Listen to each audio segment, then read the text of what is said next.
Ngivuka ekuseni ngifica indoda yami ekhishini idindilizile ifile kwelingakanani igazi. Jess Maria ma amaphoyisa bangabefika afike angitshela ukuthi lo muntu lo usena almost 2 days eshonile. Kanjani? Because mina ngizwe indoda yami iscream, ngizwe nje iscream esiqhamuka ngasekhishini. Angikhumbuli ngemva kwalokho ukusikwenzakaleni, ngivuke ngigqoke amaphijama ekseni futhi nginuka fresh kuzwakala ukuthi ngilale ngigezile. Amaphoyisa ke angicele athi acela sihambe siye police station siyobhala istatement. Hayi ngivelane nginyuke ngithi ngisayokogqoka mengifika ngigeze ngithi ngifuna ukugeza fast ngihambe ngigezile ngepolice station ngeke phela ngihambe ngagezile. Isililo engangisikhihla phakathi eshaweni iphoyisa laze lamemeza lathi madam asinasikhathi thina sinalanga lonke akuhanjweni. Angena amanzi endlini mangabe ngifike epolice station. Ngifike ngilichazeleke iphoyisa ukuthi bengisekamereni. Ngezwa iscream siqhamuka ngasekhishini ngasukuma ngithi ngiyobheka angisakhumbuli lutho ke emva kwaloko ukuthi kwenzakalani. Ngisho ukuthi ngivuke nje namhlanje ekseni sengigqoka amaphijama angikhumbuli mina ngishintsha amaphijama angikhumbuli lutho. Lithi iphoyisa ngiqonda ukuthi isho ukuthi mina ngilale for 2 days and angikhumbuli lutho. Ngichaza ukuthi angikhumbuli lutho Nkosi yami. Lidini iphoyisa lithi nje istory sami asihlangani azizwakali bekumina kuphela okhona kwisini nama bullet casings awekho into engisho nje ayizwakali bazovelane nje bangibambeke manje bazongibopha. Ngisukume ngithi kuphi khona angeke ukubone lokho kuphi khona. Iphoyisa lisukume lithathoza Nkosi libazobagaxa kumina ngiyaboshwa ke manje ngiyathathwa ngiyiswe ejele.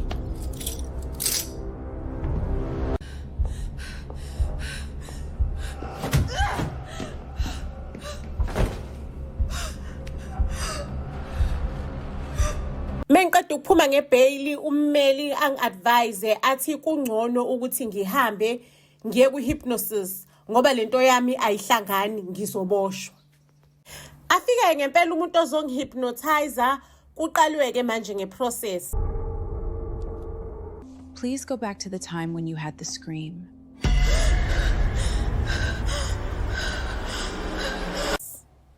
Ayibo mangabe sengilapha ku-hypnosis ngiyayibona ngilele komunye umbhede. Kwesinye isikole enke ngenza khona ama-practicals ngisafundela ubuthisha ngo-1976. Ngizwe iscream esiqhamuka ngasemaklasini. Ngigxume embhedeni ngisukume ngihambe ngiyocheck-a ngisagijima emaphasejini ngicabanga ukuthi izingane zisenkingeni. Mengifike emaklasini ngibona eklasini kubhaliwe kuthiwa class of 1976. Kukhona uprincipal umile ngaphambili kweingane kodwa izingane ayijabulile neze. Miss J, I understand that you are new to this school and that you don't know the rules yet. No teacher is allowed on this side of the school around this time. But I heard the scream. Don't worry about it. I'm sorting it out.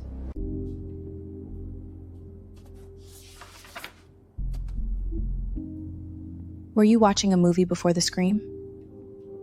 No, I was only browsing through my phone. Mengifika endlini ikhanda lami liyaspina. Ngiyacabanga ukuthi intoni lengiqeda ukudlula kuyona ngizama ukuhlanganisa ama-pieces e-puzzle together. Ngalolo langa ebusuku bakhona abuzange bafika ubuthongo. Ngahlala nje ubusuku ngibhaquza embhedeni ubuthongo dololo abufika ngobuthongo. Ngivuke ke ekseni sengizama ukuthola ukuthi kwenzakalani ngalesi sikole. Zithini into zakhona ngifuna ukuthola amanamba ngenze mhlawumbe ungicela umhlangano ngifuna ukuzothola ngabantu labafundi laba ba-1976 ukuthi ngathola ukuthi obani amagama abo. Jess Maria ma ngithola ukuthi isikole sesavalwa. Ikhanda lami livelane lipinelane. Ngidecide ukuthi angihambe ngiye khona ngiyobona ukuthi ayikho yini information encanyana engayithola. Jess Maria ma mangabe ngifika khona ngifica isikole sesaba yihlathi. Kusehlathini laphayana. Ngihambe ngama-passage akhona ngiyofuna i-ofisi lika-principal. Ngibona ukuthi ayikho yini information engayithola ukuthi obani amagama ley'ngane mhlampe zingangisiza ikhona into elinkene naleli cala leli enginalo.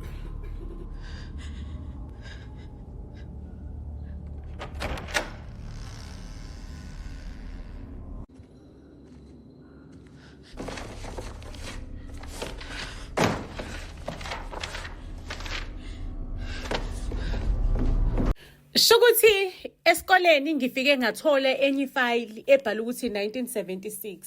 Kule fayili bekade kunesithombe sabafundi ababefunda ngo-1976.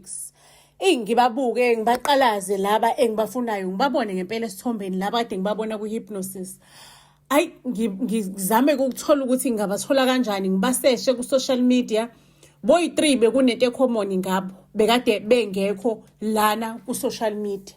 Ake bakwethu ngigcine ke sengiwutholile kumkhondo wokuthi ngingabathola kuphi labantu ngimthole oqala. Ngigcine sengimtholile oqala mengifika bafethu nginyuka uyabona lamabhilidi lawa adoji. Amabhilidi adoji ngabona nje kubhalwe ku-comment section kubhalwe igama lakhe ku-comment section ukuthi hawu sibanibani phela emabhilidini kanjani. Ngimfica kula mabhilidi adoji, yabona amabhilidi adoji onyuka khona iy'tebhiso ne-lift ayisebenzi. Abantu ohlangana nabo ephasage uhlangana nabantu ababhema ugwayi noma abantu abagqoke iy'khinkili nje zey'ngubo, abantu abangaqondakali abadoji kwayibona. Ngingqongqoze erumini lakhe uphendula ngolaka lo muntu. Bengazwanga nisi client lizofika ngo-4 o'clock. Why uzolesi client elikanje? Qhamuke mina mangabe fika angixolise ukuthi no angisilona iclient. Angibukisise ngithi mina ngo-1976 ngangikade nguwuthisha esikoleni senu kanjani.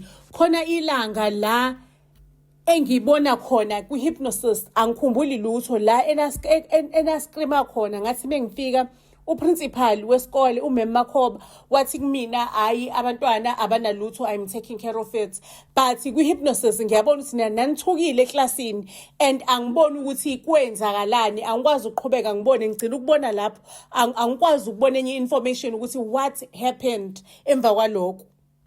Avelane lo sisi athi sigantsonto aqonqoloze ngendila sigantsonto. Hey kuqhamuka isigantsotso sangempela sengithukile-ke manje qhamuka igantsotso zu-2 esodwa saqhamuka ngala esinye saqhamuka ngalana zangikhombisa indlela yokuhamba sisihamba awamukelekile la awamukelekile. Hayibo ngathuka-ke manje sipenzakalani yabona le bhilidi uyabona usibhilidi lokudayisa komzimba.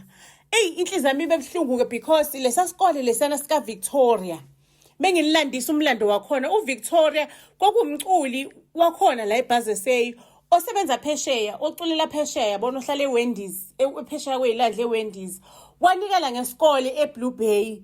Isikole sakhona wasibiza ngegama lakhe.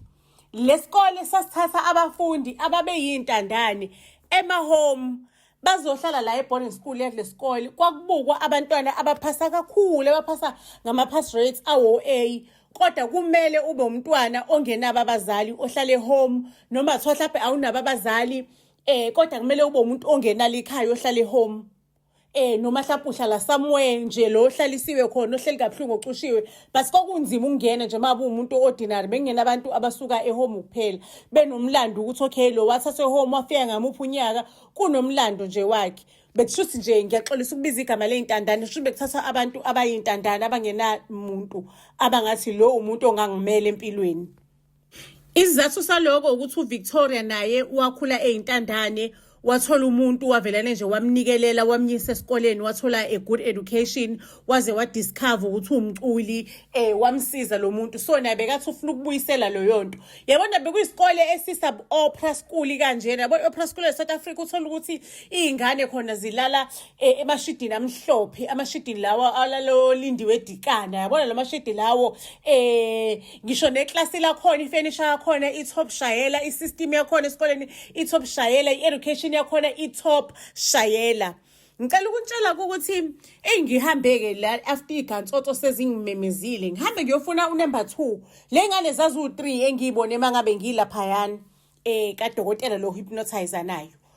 ngiyithola ingane number 2 nayo ingidlalela izitori vela liqhaqhazeleke le iqhaqhazele ingakwazi ukukhuluma iqhaqhazele umuntu azashawe i-panic attack ukuthi ngizokhuluma naye. Abaseduze bathi hamba la bangixosha hamba la. Nesimo sakhona uyabona ukuthi la khona ibhizinisi engcolile eyenziwayo kuleli bhilidi leli engamthola kuyona lo waqhaqhazela, futhi uyambona ukuthi u-under i-influence khona into ayidlayo lo, ikhona nje into ayiyuzayo.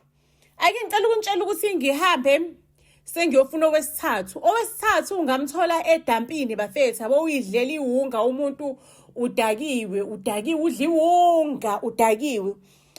Ngifike ngimtsheleke ukuthi ngimchazele udaba lami ngangiyi-intern ngangiyi-tissue practice-ayo ngo-1976 esikoleni senu.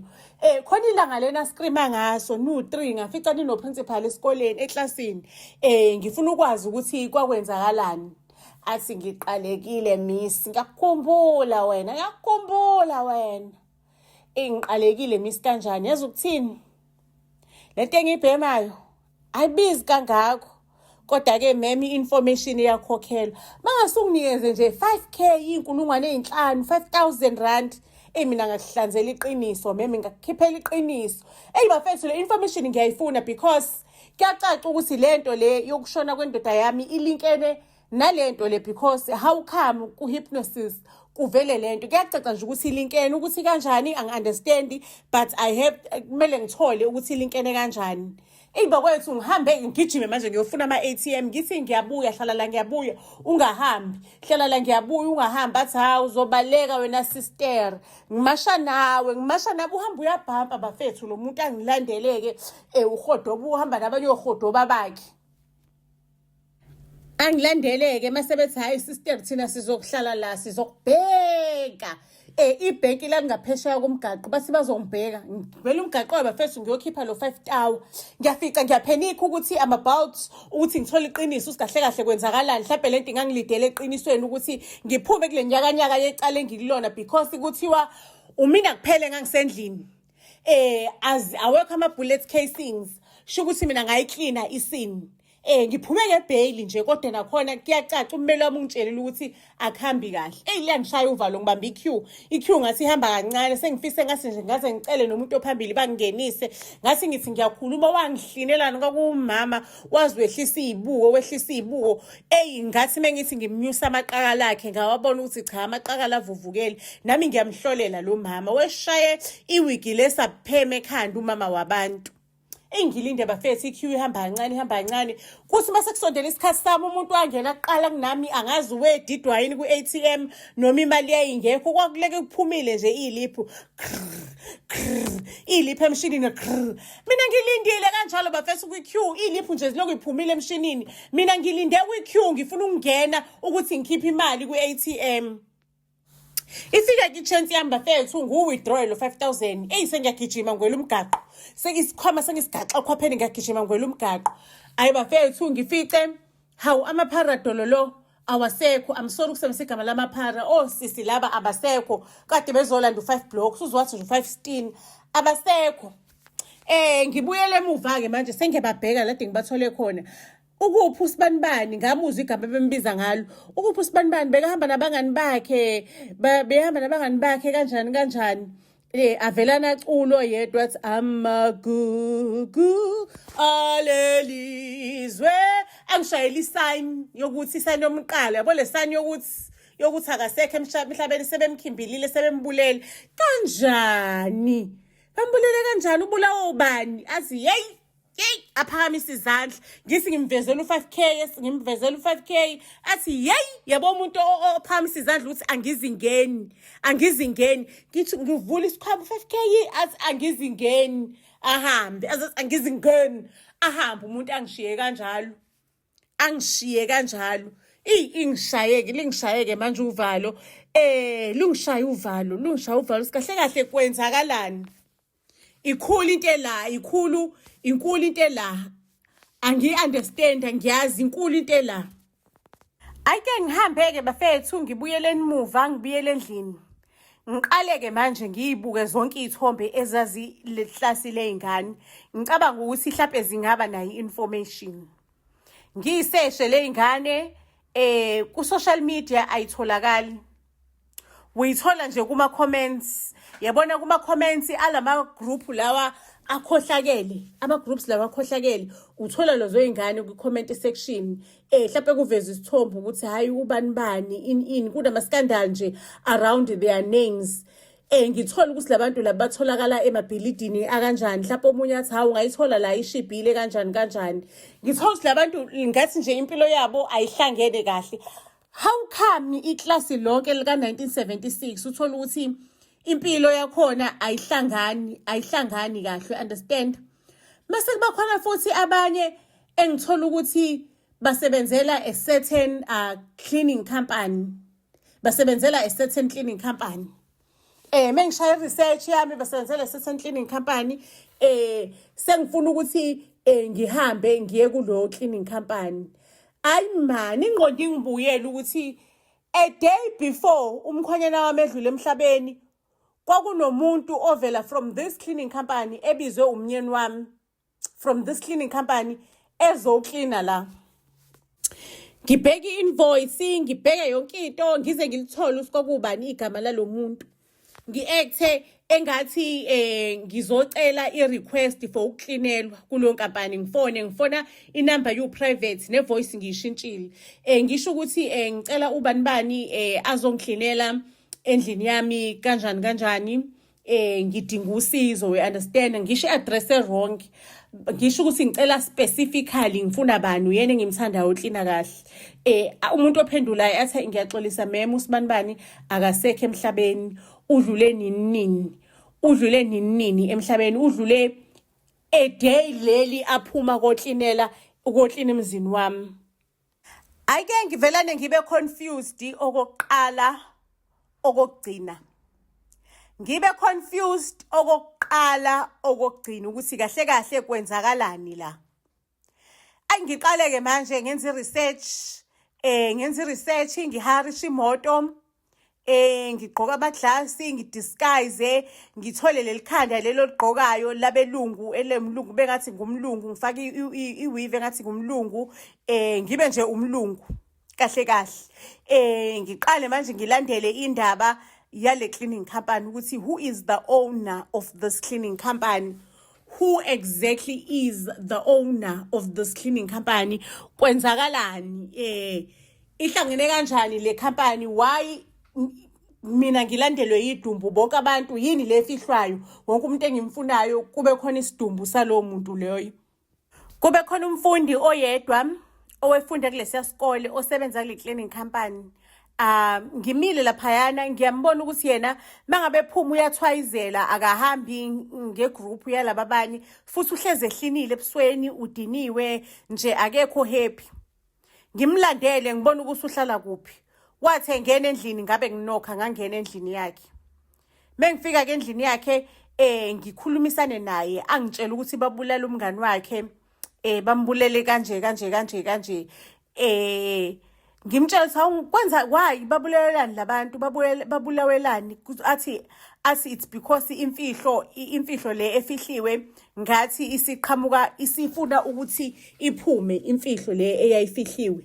Isifuna ukuthi iphume kunomunye umemo osebenza laphayana owabona usikwenzakalani the other day bamshaya baseke bayamwipe engqondo ukuthi angakhumbuli usikwenzakaleni for the entire day, for the entire like few hours bamwipe bane chemical yabawapha ngayo umuntu ukuthi angakhumbuli usikwenzakaleni. Loyo memo loyo wabamba ukuthi laphayana wafika izingane zescream, izingane ezithukile. Lo memo lona wa suspect ukuthi there is something wrong, waba suspicious. Principal wathi uyazama ukumvimba kodwa waba nembuzo wathi hayi nombuzo uthi somkhulu I will take care of le ingane. Waba nombuzo lo memo waze lo memo wabona into engafanele ayibone ukuthi lesikole nje bakuthatha intandane kwisikole sika Victoria waphesheya. Uprincipal walana ubekathengisisa le ingane umzimba. Eyithengisisa kubantu abafuna ukuthenga imizimba, abantu abangcolile nje labantu abathenga imizimba einganeni. Kuukuthi intambama kuthengiswa imizimba because othisha bebengavumelekile ukuthi bahambe kwelinye isayidi after hours, bebengavumelekile ubungaxoshwa ngisho nokuxoshwa mangabe utholakala kulolo sayidi. Kanti uprincipal uthengisa le ingane kulabantu nje ingane ziyatikatikwa ziyashintsha and mangabe kuukuthi ufuna uyakhala uyifuni lento bakuthembisa ukuthi bakubulale bayakuthreatenisha bakwenzela nje impilo yakho ibe nzima impilo yakho bayihlangahlanganisa. So vele le ingane bezazi usikwenzakalani kodwa zingo allowed ukuthi zikhulume ngako zitshele nanombani. Othisha abanye balesikole bagcine sebengenile kule game, bagcine nje sebengenile ababebambile because nabo kwakuthreatenisha ukuthi imndeni yabo nayo izobulawa. Bagcine sebesebenzisana noprincipal ukuthi kuthengiswe ngalezi ingane lezi ekwaziwa kahle ukuthi akunabazali akunamuntu ozo-investigator udaba labo ozo-suspect ukuthi le ingane lezi azikho right. Ngimbuze-ke mina ukuthi sithini isizathu vele sokuthi wena ukhuluma iqiniso kangaka, sithini isizathu? Asho ukuthi it's because uprincipal wethu uyena o-owner that cleaning company. Leya cleaning company, it's not about cleaning, it's not a cleaning company. It's about ukuthi kuyathengiswa imizimba. Wena uyitshela ukuthi umuntu uzoklina kwakho mangabe umedem because uyanicela ukuthi ucela niphume le cleaning company clean abantu bengekho because there are certain chemicals abasebenzisayo. Kanti cha, umuntu usuke edelive ikukhu mhlawumbe edelive indoda lapha ekhaya, nizohamba nomedem indoda izobuya izothenga ikukhu kule ukuzothatha ikukhu kule ntombazane because ngiyakhuluma nami ukuthi indoda yami yathi the spring cleaning kumele ngihambe ngemsebenzini ngingabuyi nayo izohamba. And I did just that, ngangabuye emsebenzini. So isizathu sokuthi indoda sengibuza indoda yami pho ibulawelani sebethi isizathu it's because bebecabanga ukuthi bebengasindoda bathe mangabe sekutholakala ukuthi wena walaphayana kwabonakala ukuthi kahle wena uzofuna information akunaklina la kuzofunwa information. Indoda yami yayi-odileni ikhekhe athi cha indoda yakhe engazili lutho ngekhekhe yatshela ukuthi hayi ayibobuya ngoba untombazane ayitshela ukuthi uthengile yatshela ukuthi hayi bobuya nini ngizokufa phela ngizokupha ububuya isikhathi sokuthi ngizokupha. Indoda yaba confused yanga understand. So isizathu sokuthi kubulawe indoda it's because babeshiyela wena sekusho intombazane kwakushiyelwa mina imessage ukuthi angiyeke lento angiphume kuyona lento leyo ukuthi ngi-expose iqiniso. And isizathu sokuthi bonke abantu abaseduzane le ngiba investigator ukuthi ngifike kwi-deadline ngingatholi i-information. Isho lento ntombazane ngitshela yonke le information because vele ayikho lempilo esiyiphilayo. I'm about to commit ukuthi ngithathe yami impilo. I'm about ukuthi ngithathe yami impilo. It's just that like bengifuna ukuthi iqiniso liphume futhi ngiyazi ukuthi uwena loya mem. I know exactly, even though disguisile, but I know ukuthi wena leya mem bengifuna nje ukuthi iqiniso liphume mase ngithathe yami impilo. Ukuphi yena uprincipal ukhona uprincipal akazaboshwe isikole savalwa because uVictoria washona kodwa ke wathatha zonke le ingane lezi because bese ingenile impilo yazo isimoshakele zaqhubeka zathengisa ngayo imizimba. Athi lo muntu lo lentombazane le ingakho ingekho intombazane eyaphuma kulesa sikole yaba successful empilweni. Zonke ingane lapha iqeda grade 12 zi on drugs zikulamabhilidi. Ingane zalapha eVictoria School uzithola zigcwele lapha yana amabhilidi zenzani zithengisa ngomzimba. Ungakwazi ukusho enkantolo yonke lento leyo oyishoyo kumina athi lo sisa ayikhohlwa ke munu vele enkantolo angengize ngifike njengoba sengibonakele nawe ngifuna ukuthi mina ngithathe yami impilo before baze bafike la ngoba ngelishonele namhlanje bangakafiki. Ngimncengeke lo sisi uthi angathathe yakhe impilo kanjani akahamba baleka endaweni esafe kanjani athi hayi babona yonke indawo they are aware bazi yonke indawo akusizi ngalutho vele ukuhamba kwami. Ngifuna ukuyithatha yami impilo before just a revenge. Ngithi mina ngimcele ukuthi akenze kanjani athi okay kulungile ngizohamba ngihambe ke ngendlini ke manje.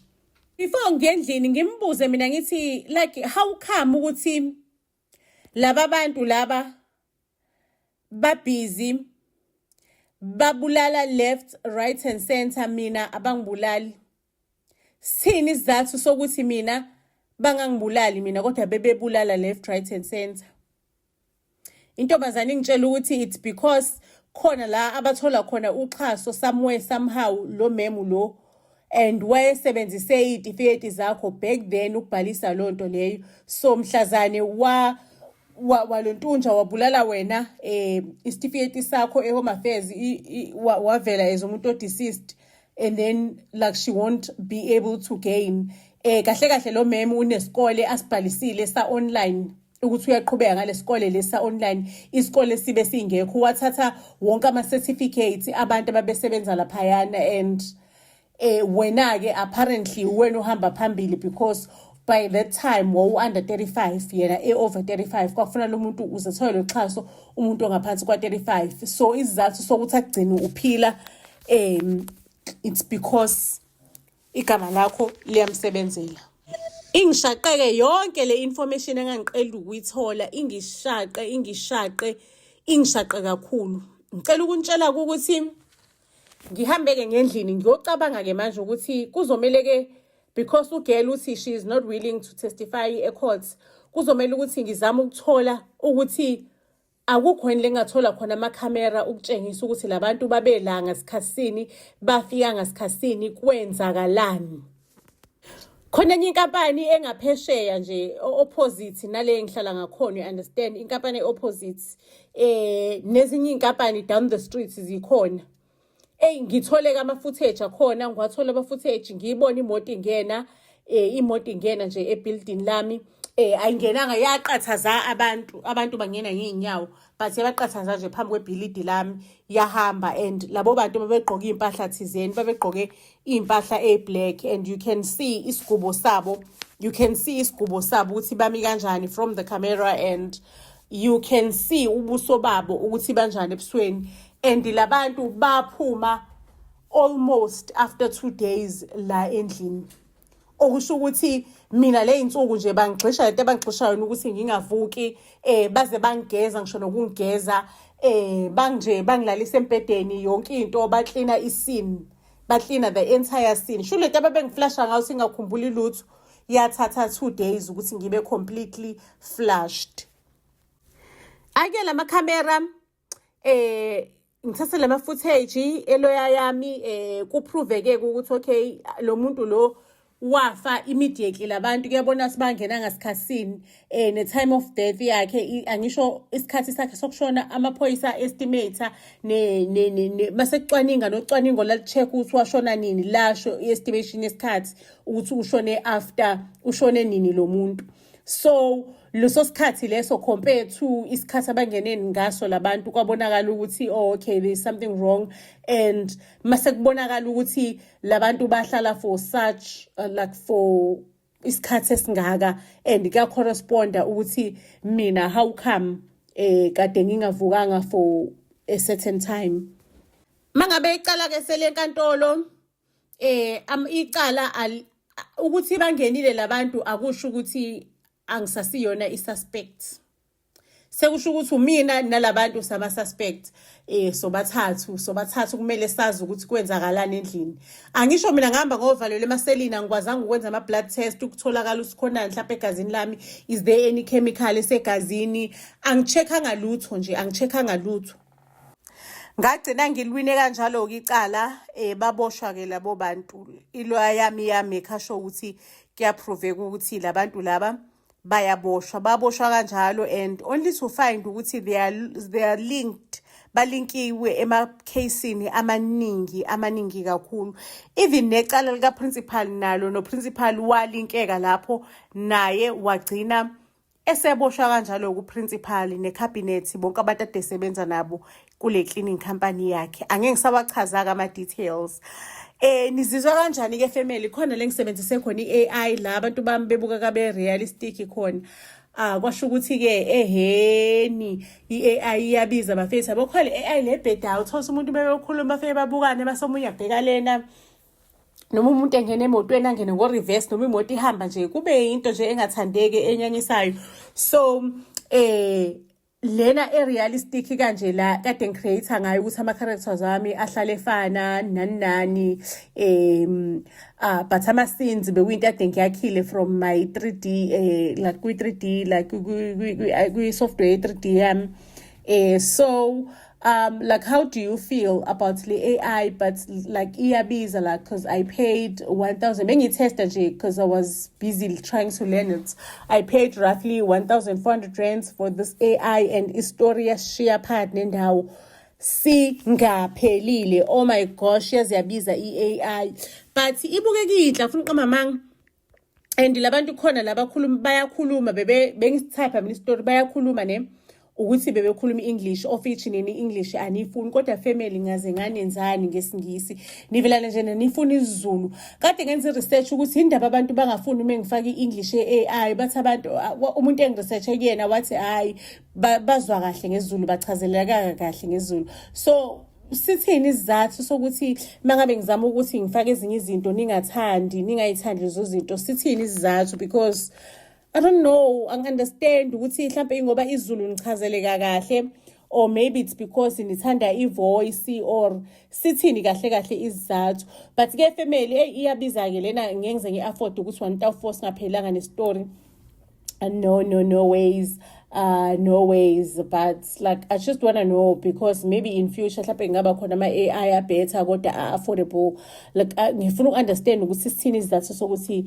ningafuni if story si in English nifuna sihlezi sibe isiZulu kuphela noma sisingasenziwa ngayi English yami broken sesenziwa English kahle inhlezi nifuna isiZulu sithini isizathu like ngifuna ukunderstand lokho and if I can understand lokho ngizoyeka ukulokuzama izinto ezintsha ngifocus nje kuloko esifocus ekukona because ngiyabona ukuthi angi-understand ukuthi sithini isizathu I understand lento leyo but ke family ngicela nibukeke la kade kukhulunywa khona ngeEnglish beyikhulumela khona nabantu be-AI nizwe nje ukuthi bekade kuyinto emi kanjani like bengifisa ukuthi ngiqhubeke ngaso ngize ngisiqede le story ngayi AI lena kwasho ukuthi ama credits ke bakwethu asephelile Nkosi yami and bengisakhona ukuthi ngi-afford ukuthi ngi-top up because it was a lot of money for i-story esisodwa it was too much so family ke ngizondlala i-story lesesiphelele nge-AI nibone ukuthi bekade kwenzakalani nge-AI bekade bekhuluma kanjani so family ngicela ngikhohle ukuthi ni share content yethu ni comment ni like ni subscribe because kuyasiza kakhulu leli page ukuthi likhule Buzz SA to all social media platforms siyanthanda kakhulu ningakhohlwa ukubuka le party elandelayo